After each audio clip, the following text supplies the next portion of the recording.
aqoon-yahanka halka fadhiya. Assalaamu calaykum waraxmatullaahi wabarakaatu. bacdi salaan sida halka aad ku arkaysaan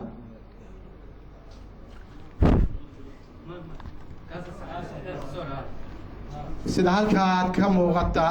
sloganka ama boorka nagu hor dhegan madasha tani waa madal lagu beeninayo shaksi ka mid ah beelaha halka ku qoran oo la yidhaahdo Cabdullaahi Geedi Shadoor oo isu caleema saaray boqortooyo been ah taasoo beeshu markay fadhiyo badan ka gashay ay u soo ifbaxday arrintaasi inaynan ahayn arrin u cuntamaysa beelaha Bahcaasho, Bahduduble iyo Marooye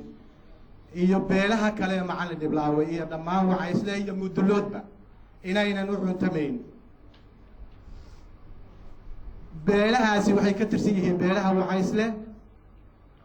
Wacayslena waa Abgaal, waa Mudulood. sidaas daraaddeed reeruhu way qabaan boqor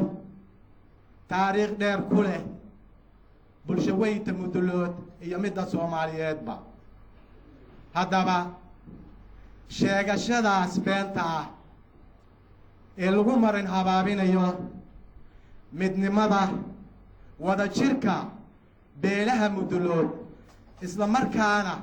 lagu qaldaayo geedi socodka siyaasadeed ee 2016 ayaa loo dhigay madashaan in lagu beeniyo halkana laga caddeeyo inaan waxba ka jirin. sidaas daraaddeed arrimaha sooyaalka ee dhaqanka ee beelaha Mudulood dhammaan beelaha ku bahoobay ee magaca halkaas ku qoran dhammaan beelaha Abgaal waxay beesha tani beelaha kan halka ku qoran ay cudurdaar ka bixinayaan isla markaana ay beeninayaan in boqortooyadaasi ay tahay la sameeyey 3 bishii Abriil lagu sameeyey Hotel City Plaza inaanu waxba ka jirin.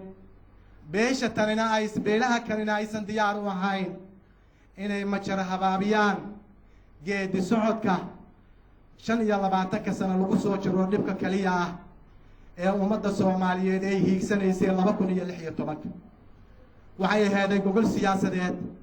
oo ay riixayeen shakhsiyaad beelaha Soomaaliyeed ka tirsan oo siyaasiyiin iyo duubab isugu jiray. waxaanu halka ka soo jeedinaynaa dhammaan ciddii ka qaadatay door duubista been abuurka ah hadday halka joogtana inay apologize ka bixiso, hadday mass mediaha ka maqashana inay apologize ka bixiso. ma doonayno inaan beelaha gogosha tandhigay oo madashaan maantay quruxda badan walaalahood ugu yeeray iyo gobtooda ugu yeeray inay marnaba wax duminaya geesi socodka siyaasadeed iyo midka dhaqanay sooyaalka ah beelahan guud ahaan ay leeyihiin. ma doonayno inaan meel uga dhacno. sidaas daraaddeed gogosha tani waxay mar cudurdaar ka bixinaysaa kana tacsiyeynaysaa beeninaysaana gogoshii xanuunka badneed ee boqortooyada boqornimadii shakhsigaas beesha ku abtirsadaa oo sheegtay 3 bishii Abriil 2016. runtii waa arrin xanuun badan. waa hubaa inaad dhammaantiinna aad arrintaasi ay wax idin gelisay. walaalihii iyagoo dhaqan leh, iyagoo culamaa u diin leh, iyagoo duubab leh, iyagoo ganacsado leh, iyagoo siyaasiyiin leh, ayagoo aqoon-yahan leh ayay halkan dareenkooda xambaarsan inaan arrintaa waxba ka jirin halka kan idinku soo gudbinaya. sidaas daraaddeed waxaa la idmiday ujeeddada gogosha inaan gudbiyo oo ah nambarka 1 inay meel dhac ku tahay hanqaltaag ilaa heerkaasa qofku abtirsada beeshaan inuu sameeyo inaanu ka xunnahay inaanu sheegno. qodobka 2 iyadana inaan diyaar aanu u nahay geedi socodka beelaha Soomaaliyeed ee lagu cunkayo doorashooyinka 2016 in beeshaan oo aan lagu dumaynayna dhaqanka sooyaalka iyo boqortooyadii loo dhashay oo aan been abuurka ahayn inay iyadana ay taageersan yihiin gacmo furana ay ku soo dhaweynayaan waxay la tahay waxaan kaloo iyadana message u gudbinaynaa dhammaan beelaha Soomaaliyeed oo iyaguna arrintaasi si ficilana wax uga yiri si muxuu ahaay qowlana iyo sida dareenana wax u ka galeen iyagana waxaan leenahay waanu ku xunnahay cudurdaar ayaanu ka bixinaynaa arrintaas sheegashada been abuurka ee la sheegtay boqor waanu leenahay waana na hor fadhiyaa waa boqorku waa imaanka beelaha kale ay leeyihiin boqor kale oo lagu agduubi karaahi ma jiro wuu yeelo kala kaaliyayaal iyo dad la shaqeeya ee waqtiga adag ee geedi socodka dhaqanku bays u yahay ee lagu dhisayo dawladda Soomaaliyeed 2006 sumada la dhisayo oo odayaasha dhaqanka Soomaaliyeed iyo duubabka Soomaaliyeed ay saldhiga u yihiin isaga ayaa nagu hogaaminaya inaguna waxaan waa la toosinaynaa sidaas awgeed waxaan ku soo gabagabeynayaa in cudurdaarka sida uu yahay loo qaato walaalaha madasha fadhiyana qolka iyo tobanka iyo afarta iyo salaanta islaamka assalaamu calaykum waraxmatullaahi wabarakaatuh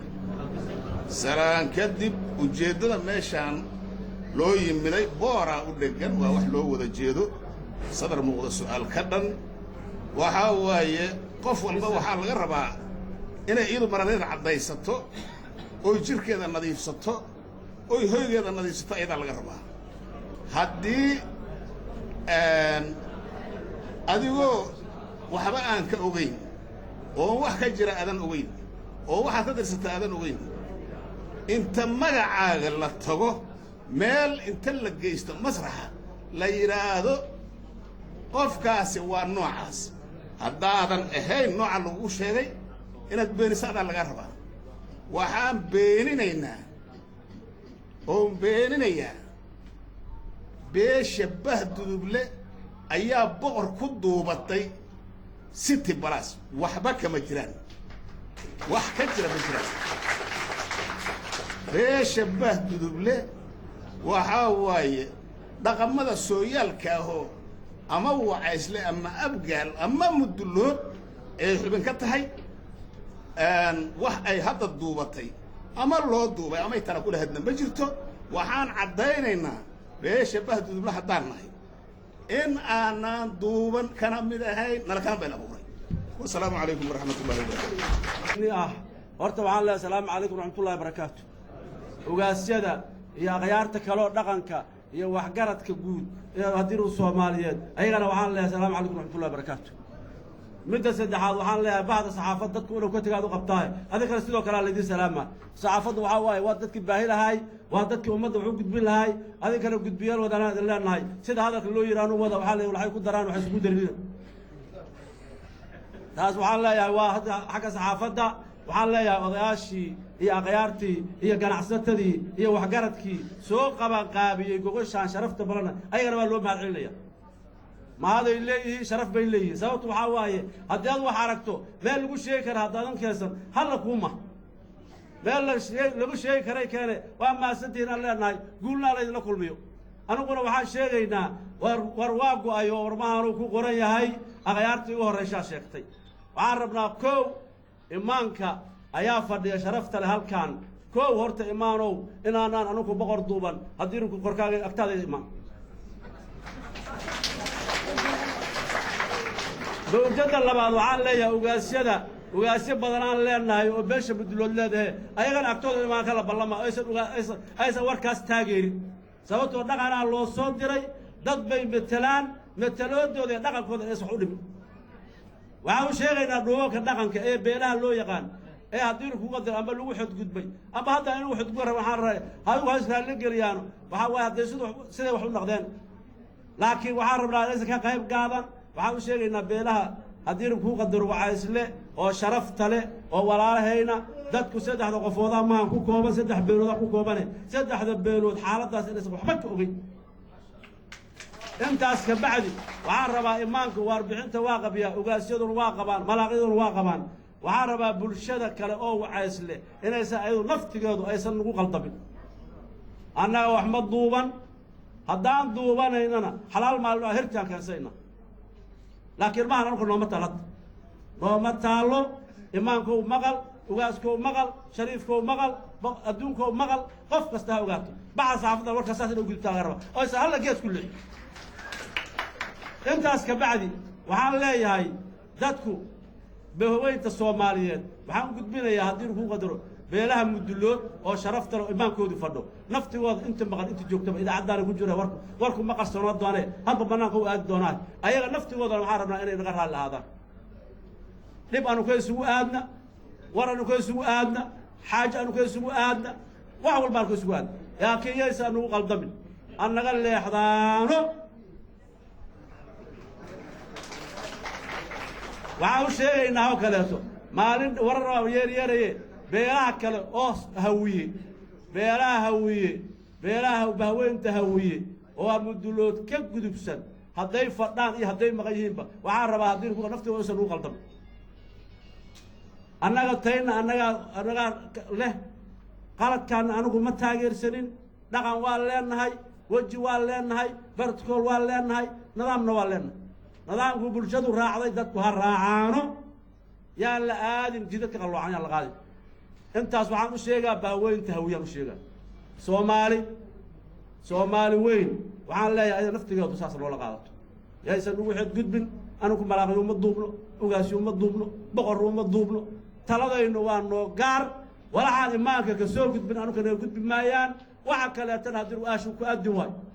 waxaan mahadda dhammaanteed u celinaynaa ilaaha awooddiisa aan isugu nimid mahadda labaadna waxaan u celinaynaa dadka walaalka ee loogu yeeray gogoshaan ee howlahooda adduunyo ee ka soo tega soo xushmeeyey dadka u yeeray waxaan leeyahay waa mahadsantihiin sidoo kale waxaan u mahad celinaynaa xafladdan quruxda badan akhyaartii noo soo qaban qaabisay ee sidaan isugu soo agaasintana waxaan leeyahay waa mahadsantihiin intaas kadib warka akhyaartii iga horeysana waa tiri fasirna uma baahno boorkaana uba noogu qoran yahay laakiin wax yar haddii aan macneeyo laba bahood iyo marooyin awalan haddaan macneeyo waxaa loola jeedaa bah caashood iyo bah duduble iyo marooyin saddexdaas beeloodaa loola jeedaa saddexda beelood waxay ka kooban yihiin aybakargaab macallin iyo macallin dhiblaawe iyo sahal iyo wadalaan iyo waa fara badan yihiin beela saasoo isku daran weyn sideedda marooyimeed iyo macallin dhiblaawo bahduduble ka mid ah liibaan jimcaale yacni dadku ma og tahay waxaa la rabaa in la fasiro barnaamijka horta in la fasiro waa la soo koobay laba bahood iyo marooyinaa laga dhigay waxaan rabaa horta macnaha saas in loo fahmo dadkaasi marka maxay ahaa jireen sooyaalkoodu muxuu ahaa jira ma hal nabadoonay lahaa jireen ma hal bulugay ahaa jireen ma hal duubaa ka dhaxay jiray macnahaas horta wax yar in la fahmaan u baahana bah duduble iyo bah caashood caday baa laysku dhihi jiray duub 7 duub oo isdaba kacday lahaa jireen xaaji iibaana ugu dambeeyey oo duub ugu dambeeyey axmed faaraxa sii haye ahaay allahu naxariista asigana waa ka dhintay hadday waxay ku jiraan xusul duub inay soo samaystaan nabadoonku guud oo isku qaban lahay marooyinna sidoo kale waaye duubab waxay lahaa jireen dhaqan aho nabadoonna horta yaan duub ana sheegin nabadoon aan ka dhigi rabaa duubka iyo nabadoonku macnoodu waa kala bedelan yahay nabadoonnay lahaa jireen soo tixanaa jiro oo tixano ahay lahaa jireen iyaguna bulug gooni u taagan oo afarta bulug iyo rubac wacaysla ahaa jira ka mid ah ayay barweyn ahaa jireen bahdan kale oo cadayga laysku yidhaana bulug kaloo taagan oo wax qaybsiga maxamed cabdalla lahay ahaa jireen si marka ay isugu darmaan oo ay hal duub u yeeshaan weligeedna ma dhicin haddana uma samaysna marka waxaan rabaa horta halkaa in la fahmo qansax iyo qurac in inta laysku jiido hal ood laysaga dhigo siyaasadda 20 iyo dhowrka sana oo iska daba naqaysaa keenta bah duduble iyo bah caasho bulug taagan oo wacaysla toos u gala waay marooyinna bulug taagan oo wacaysla toos u gala waay qolo walibana nabadoonkeeda iyo maamuuskeeda iyo maamulkeeda ay leedahay mashaakil waxaa yimid mugga dhahaya boqoraan u duubnay iyo isku darna boqor duubidiisuna shuruuday leedahay boqor baar iska taga iska caweyma nabadoona waxaa lagu duubi karaa meel dhanna boqor shuruudo badan u leeyahay mugga la duura waxaa ka mid ah shuruudihiisa kow ma uu ka soo jeedo horta in lagu duubo rugta uu ka soo jeedo degmada uu ka soo jeedo iyo bugcada uu ka soo jeedo in lagu duubo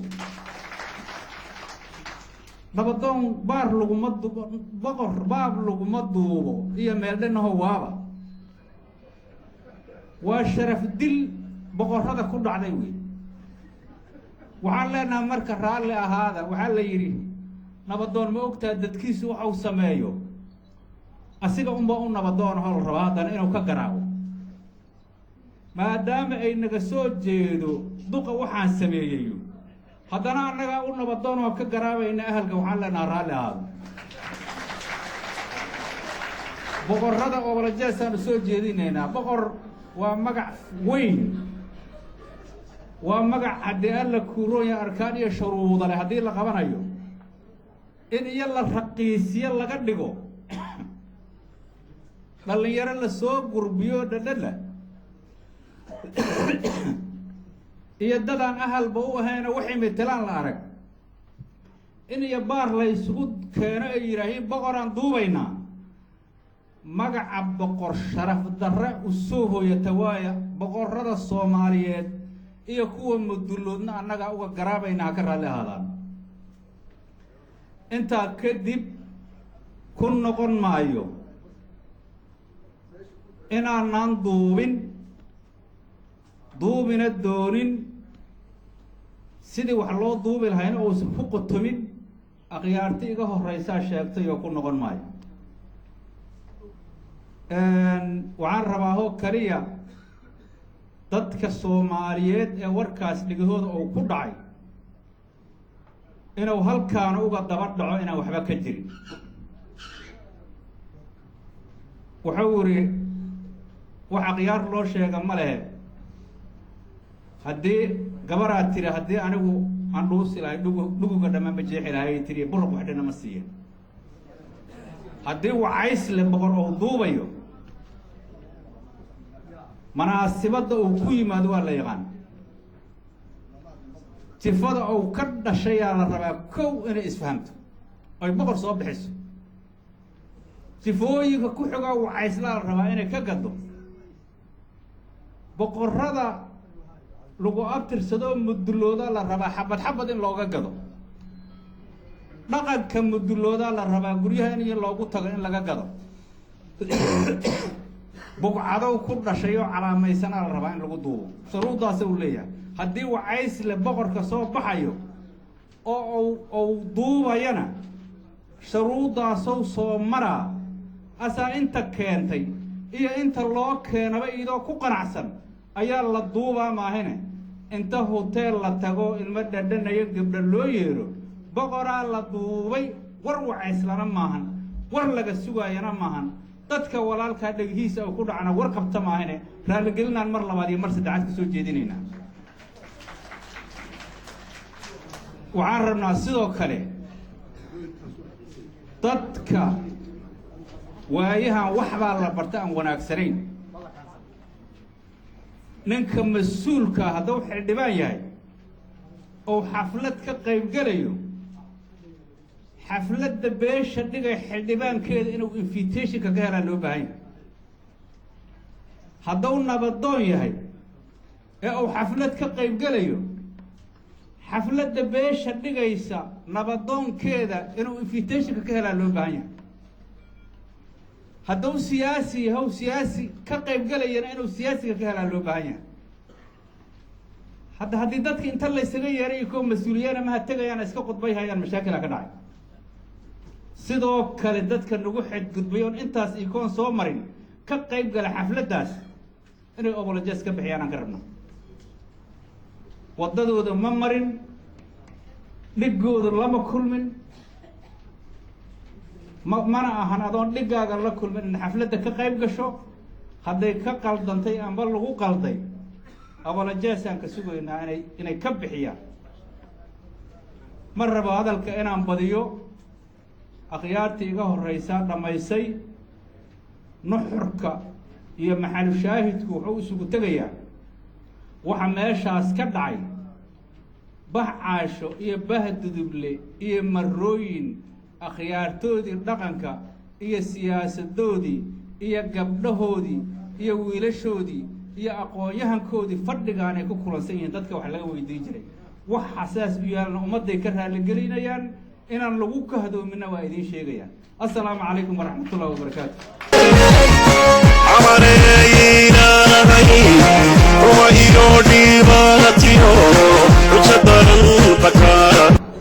oo inoo suuro geliyey meeshaan inaan isugu nimaadno annagoo maxaan ku yidhaahdaa ishaag aayaheenna ka hadlayna ama walaalaheen yacni ka dhegaysanayna wixii ay qabaan inaan maanta ilaahii noo suuro geliyey inaan isu nimaadno ayaa mahadda iskale marka ugu horreysa marka labaad waxaan halkan ka salaamahayaa iimaanka beesha mudulood ugaasyada nabadoonnada malaaqyada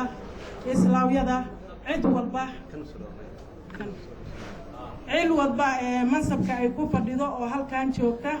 iyo in alle intii la casuumay oo casuumaadaan aqbasho halkan timid gabdhaha sharafta badan saxaafadda waxaan leeyahay assalaamu calaykum waraxmatullaahi wabarakaatuh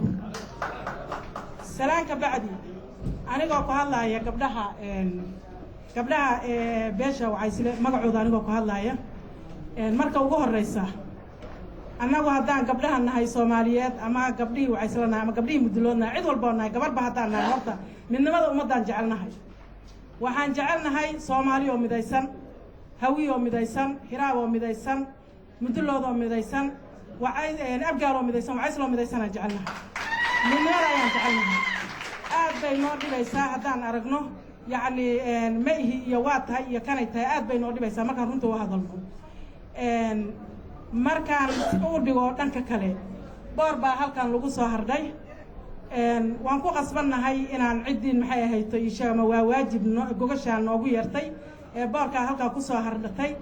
tiri annagu waxaas halkaas lagu sameeyo uma dhamin inaan ka aqbalno hadda waajibay nagu tahay barkee maxay ahayto waaba noogula yeertayba inaan dhegaysanno aanna aqbalno marka waxaan leenahay taasu siday tahay ayaan maaragtay kolley intaas aqbashaan ka mid nahay beeshaana ka mid nahay ta kale waxaan codsanaa oo aan ka codsanaa gogashaan dadka dhigay akhyaarta dhigtay sharafta badan iyo kuwii dhigay tii halkaas heedba annaga yacni maxay ahayto waxaad moodaa waxaan jecelnahay oon rabaa inaan codsado boor aan ka jecelnahay oon ka qiimo badan oo midnimadii annagoo iyagoo midaysan yacni ay halkaa kusoo dhigaan nooguna yeeraan inaan helnana waa codsanaa balkee waxaana deeqdaa midnimaana deeqdaa annaga sideena ummadda midnimaa deeqda kala tag waa midka maxay ahayto noo burburka iyo dhibaatada iyo 25 sano halkaana geeyey hadda kala tag weynu ma jiro wax yaroo iskhilaafaha jira beeshuna xaqay u leedahay السلام عليكم ورحمة الله وبركاته.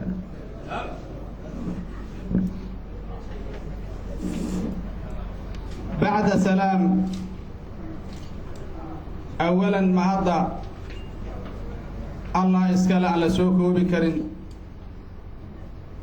وعن مهد عليه إن الله سوكي نكين كون كان مجلس كان أما مكان كان قروح بضن مهضة على سوكو بكرين الله إسكاله intaa kadib waxay ila tahay hadalka nuxurkiisii awalkiisii iyo aakhirkiisii waa dhammaaday waxba iigama harin waxaana la qaybsanayaa intii iga horreysay oo horu mahad celisay imaanka waa shirguddoon soomaaliyeed marna waa imaan abgaal markaan isku nimid oo soomaali isku timid asigaa shirguddoomiyo salaadiinta soomaaliyeed taas lafteedu waa wax weyn duqowda mudullood qaybaheeda kala duwan gaar ahaan kuwa abgaal oo haatan goobta ku sugan siyaasiyiinta aqoon-yahanka culamaa udiinka ganacsatada dhallinyarada gabdhaha oo iftiinkii dadkaan ah oo marnaba la hilmaami karin mudanayaaliya marwooyin marti sharafka dhaqan iyo dhalasho bah iyo boqor sidaa uga soo qayb gasheen mar labaad wadin salaama asalaamu calaykum waraxmatullahi wabarakaatu intaa kadib waxaan si gooniye ugu mahad celihaynaa beelaha dhalashana ku bahoobay dhaqanna ku bahoobay kana mida beelaha abgaal gaar ahaan wacaysle gaar ahaan sii soco laba bood iyo marooyin ee maanta gogoshaan fidiyeen ee u yeedheen mudanayaasha aan kala maqnayn muraadkay u fidiyeenna noo sheegeen ayagana u sii mahad celihayna waxaan ka maragahay c v qaali ayay haystaan cid kasta masalaa ma naqsan markay fiitada qoraalkeeda la arkay abgaal cismaan hadduu gob leeyahay hadduu gun leeyahay masalaa ma naqsan cid waliba horey ka soo baxday codka ay soo jeediyeen qofka bini aadamigaahu abtirsiina ayuu leeyahay hebel hebel hebel hebel ayaa la yidhaah waxay noo soo jeediyeen walaalkayna cabdullaahi geedi shadoor waxaan isleenahay waa garoonka uu ka kacaayay ama uu ku deganayay waa laba bohod iyo marooyin oo hebelow ilma adeertaadaa ku jiraa dabadeed inta islaamow wixii intaana ay soo jeedsheen duqu waa naga dhashay waana nala dhashay waana noo dhaqyay laakiin maanta eraboorka soo uga duula ma ahan haddii eraboorka laga duulana eraboor lagu degtow rabaa mau ku degaayana meelaan gara karna ma ahan sidaad u soo jeediseen sida loo aqbala annagun u aqbalna waxaan ta'kiidiyaha ama aan ayadaa aqbalaadda iga horreysay akhyaar badanaa waxay ku soo celceliyeen idinkoo mida waxaad ogsoon tihiin abgaal cismaan waxaan fiirihaynaa riyaalatiga ama agtarka ayaan fiirihaynaa maahane maantay aragti uruursan ee meel ka go'do inaysan jirin waa wada dareemaynaa soomaalisu waxay dhahan mihii madax jiraan maja loo laabaa waxaan ku dadaali doonaa cabdullaahi geedi wacalna maahan waa wiilkaynaa waa wiil abgaal waa wiil wacaysle oday adwaana hadda ka hor meesha laashimeenaha joogtay ayaa wuxuu tegay meelaan laga oqoonin marka ninkaanu waxuu yahaa la yidhi baasoy nuur maxaad maalin barasha waa ka weyn hoo boqoliya lama u tagow ina geedsor hadda maanta nin la barahayo waa ka weyn nin abka talaa waay qofka waxaa la rabaa waxa ay kaa khaladana inay cad yihiin waxa ay ku sacantaan in la sheego laakiin abka tala ha ahaado zebinka lagu jiro waa soo teliyey aabbihiisaa teliyey aabbihii kalaa teliyey zebinka marka lama raban cidba zebenay leedahay zebinka dadka talihaayo duq waxaan ugu baaqayna waa wiilkeeni inuusan ka carrayn oo cagaar dhulka dhigo balkee waa tali jiriyey waa runtiisaan lahayn marka maanta waa runta inuunu yidhaah waa ka codsanaynaa haddi alle intaa kadib afwayl colaadu kama go'do waxaana idana soo jeedinayaa boqor haddii la maqlay dhagahaa la taagay imaankaa abgaal ka dhexeeyo tuf abgaale til abgaalo aa lagu shubi jiray imaanow igaar waa sirdhiqdaahe ayaanta saasad usoo tiilxudaada waa ka warqabaahe adig igaarka waaga waxaa waaye dhaqan dhalaan ka rabnaa adigana waxaa waaye hoos u jeeso lagama dhammaysan xadiid man aayad qur-aanna maa qofku waa khaldami karaa tala wacaysla kuma naqan tala macal iblaawa kuma naqan tala laba bahood kuma naqan waxa gogosha laga dhigaan intaana marka maalmahan anigu waxaan badanaa la socdho yaraanku hadda markaan boqoray keeneen waxa gogoshaan looga jawaabayna waxay aheeday walaalkii nala dhashay idinkaad aheedeen intaas dhihi leedeen cid uma isla qabtaa qanadan waxay ka timid gogoshaan sidaasaa loo soo dedejiyey maca daalika gogosha maantay laba bood ay dhigeen iyo marooyin hal maray waxay isugu yeereen abgaal iyo wacaysle si hal mar arrintaas looga jawaabo maana arrin aashunku aad inoo wacaysle lasoo shir saan yeelna ku timid maaha intaa wixii ka dambe waxaan ku baaqaynaa marka cid kastoo mansab rabto ama mansab doonayso dadkeena ha ka doonto duurka laga heli maayay si guud anugu baaqaynaa taas ninka meeshan ka hadlayay calijeestaa la yidhaha waa nin magac laga miskiin mahane marooyima duqu maroo salaamaya salaanta islaamka assalaamu calaykum waraxmat ullaahi wabarakaatu waxay joogtaa nimaa shirbaa sawiray adoon gadaal u sii gujayn galabta say ku joogto say u taal ku gey marka haddaan waa ujeednaa wacaysle anigu sabiriga ducaa iyo waxaan ku leehay mahad celin maxaa jira naftigaana yaanta waa hurdi weyna waxaan islehay maxay tahay imaankii heewa isku ogeynay in deg deg loo duuba adnaad gaarsiiso inta dhillahoo dhiman ad sii wadaadaa imaamkii ahe reedaada waxaa laga sheegay xayina islayn laakiin waxaan aragnaa wacaysle waxaad gobta maanta ku faraxsan tahay wacaysle haddii alla yidhaahdo beeninta uu beeniyey boqorkaas anakuna waydinla beenina haddaan gobtii abgaalnahay waxna kama jiraan wasalaamu calaykum waraxmat ullaahi wabarakaatu faatixadaan akristanaynaa allah aqbala allaha jiibo allah isku kaina cafiyo muraadkeena iyo muraad muslim allaha sahlo ilaahay idinkiisa waxaa bilowday wala xumoon abgaal ku dhex jiri jirinoo wax beena oo haddii alla yidhaahdo waa se aragnaa meesha u dambaysa waxaad helisa wixii khayr allahna waafajiyo talada abgaalnba mudulood allaha toosiyo talada soomaaliya allaha toosiyo talada muslimiinta allaha toosiyo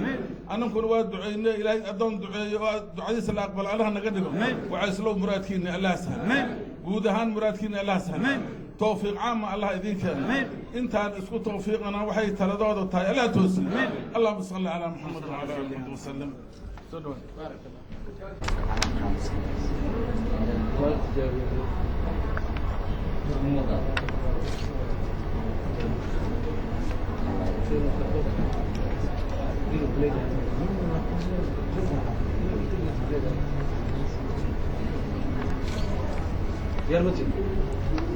ready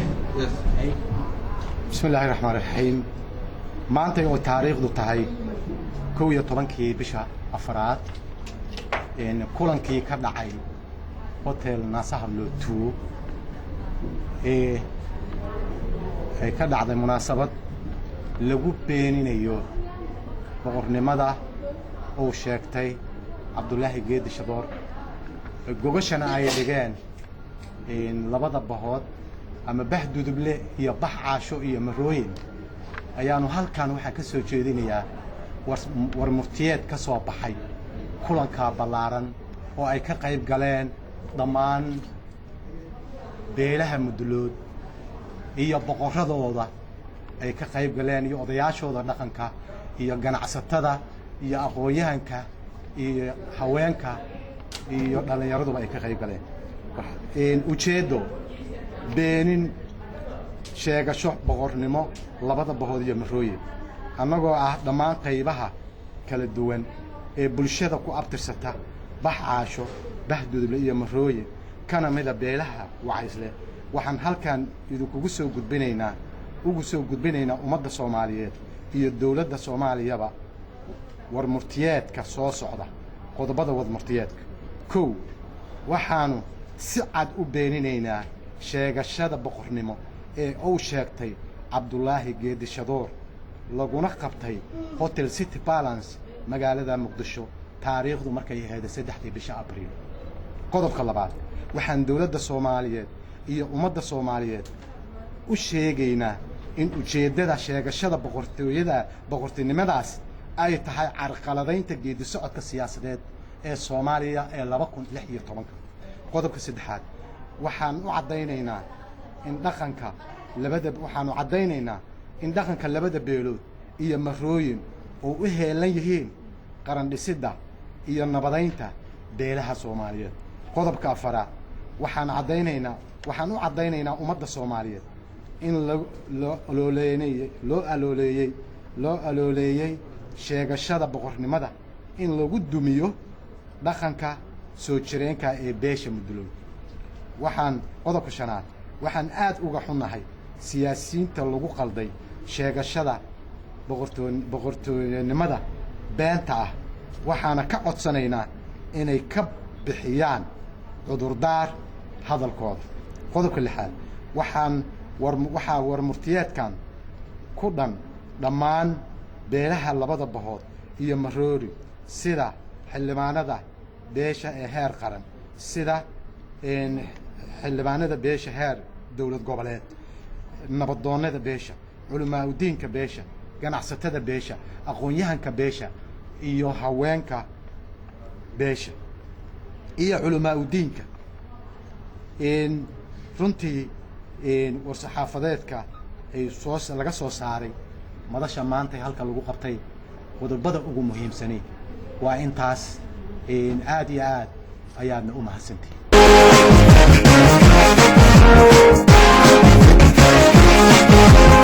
حتى اللي ذكروا هيو عمر بيه كان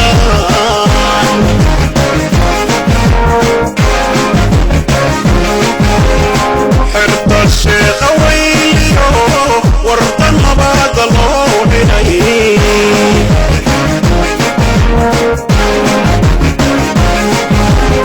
حوطاك السيكيو حرير يا هروا السفضان عرقا مركن صو حسوس طبا حتى الجريسي حوطاك السيكيو حرير يا هروا السفضان عرقا